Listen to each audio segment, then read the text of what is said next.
Namaste, I'm Sunita Chaudhary from Nepal and I am a candidate to the Deputy Chair of the IUCN World Commission on Protected Areas. Currently, I'm working as Ecosystem Services Specialist at ICMOD, where I'm responsible for research policy inputs and capacity building of stakeholders towards sustainable development in the Hindu Kush Himalaya.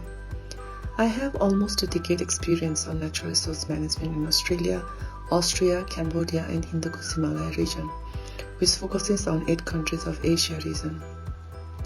This experience has given me an opportunity to work with the spiritually and culturally rich indigenous communities in one of the most biologically and culturally rich region. I have been very fortunate to work at the science policy interface, where I can build on science and advocate for evidence-based policy making for both nature and people.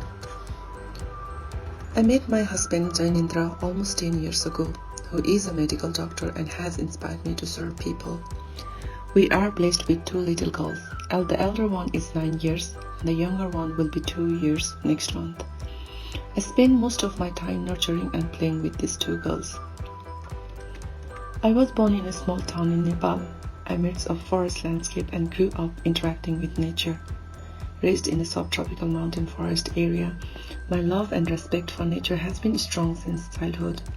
I still rejoice in remembering that childhood hiking in the mountain forest, singing songs with the birds, as well as playing hide and seek with deers and monkeys.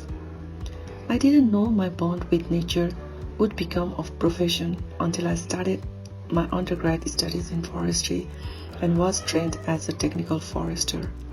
My specific interest on big fauna inspired me to join organizations like World Wildlife Fund and Convention on Migratory Species, focusing on the Royal Bengal tiger and my favorite Ganges River dolphin. It was not until my master's in management protected areas at the University of Klagenfurt in Austria when I really realized the roles people play in managing nature. My interest in exploring this role, incorporating social, cultural, economic, and political perspectives emerged.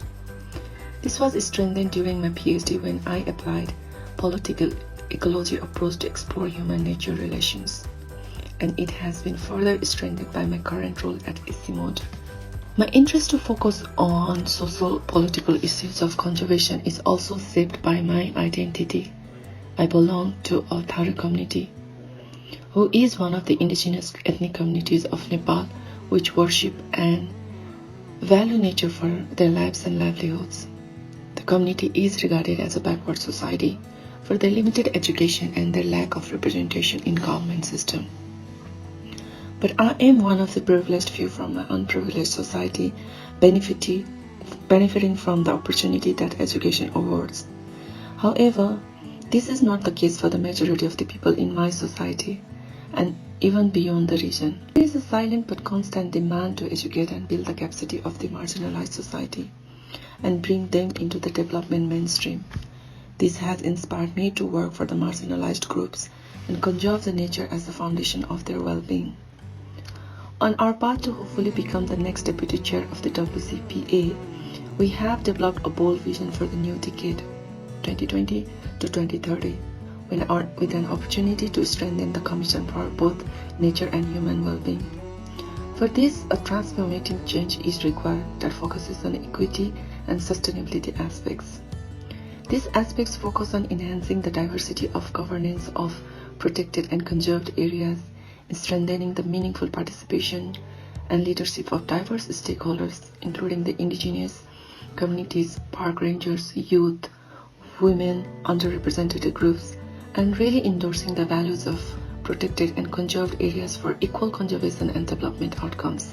An essential element of this transformative change is to involve youth and women.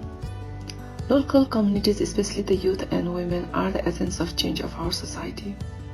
They are in fact the whistleblowers and lead our society in transformation in many aspects, driven by the values of equity, justice, and inclusion. It will be our duty to integrate women and youth at all levels of leadership of WCPA, encourage and empower them to take an active part in decision-making processes of the Commission, so that they play a significant role in the implementations of the Commission's agenda. To make this change effective, we need your help and support to activate the individual, the community, and governance systems at multiple scales to generate systems and cultures that are equitable and sustainable for nature and society, for our current and future generations.